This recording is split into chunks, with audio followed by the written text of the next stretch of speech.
decarbonization and digitalization are the challenges for the maritime industry. On the one hand, we have some companies that they're just collecting and use the greenhouse gas data emissions in order to establish their strategy. And on the other hand, there are some companies that have already made some significant announcements with respect to the strategy that they will follow. Digitalization, of course, can facilitate operational decarbonization levels by reducing onboard energy emissions, by optimizing routes and terminal operations.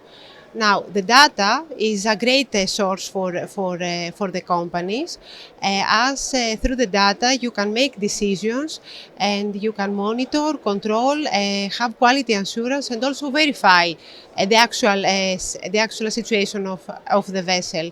So, in order to secure your sustainable operations, companies need to make some amendments in the strategies and adapt accordingly.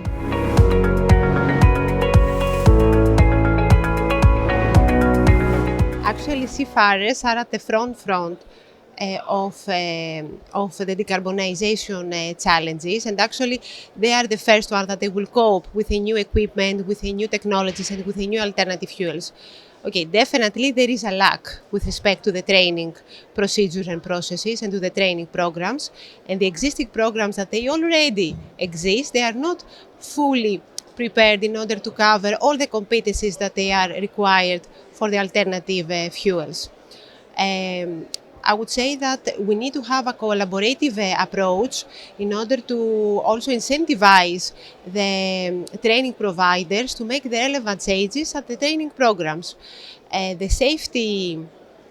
need to consider safety protocols, training programs, a collaborative framework in order to have a smooth transition to these alternative fuels and technologies. Definitely is a great challenge, especially for the people, and this is the one that we should consider mostly their safety.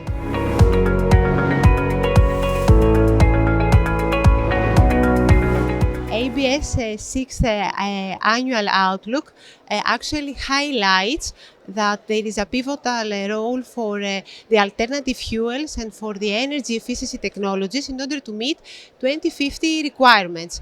At this also we need to consider the more novel technologies such as the carbon capture. With respect now, of course, there is a challenge on the fuel availability, and if we consider it also with the fuel mix, that makes it even more challenging, because the companies most probably will mix the fuels in order to ensure that they have the proper capacity of the fuels. We have to consider that there are geopolitical changes, that they always make a volatility at the price, and we have to consider also the bunkering capacity. Now, with respect to the vessels that they have already been ordered, we understand that a percentage of 27% of the fuels of the vessels that they have been ordered are vessels that they are dual fuel, and this corresponds to approximately 50% of their tonnage. So we see more and more dual fuel vessels that they are ordered, and that they will be ordered in the near future for the reasons that we have already mentioned. ABS is a safety-driven company. For us, safety culture is always on the top of our list, and with respect to the sustainability, we need to secure that all of these changes with the alternative fuels, their safety from its transportation, its handling, and also its consumption. So if we have this in place, this actually will be the hallmark for a truly sustainable industry.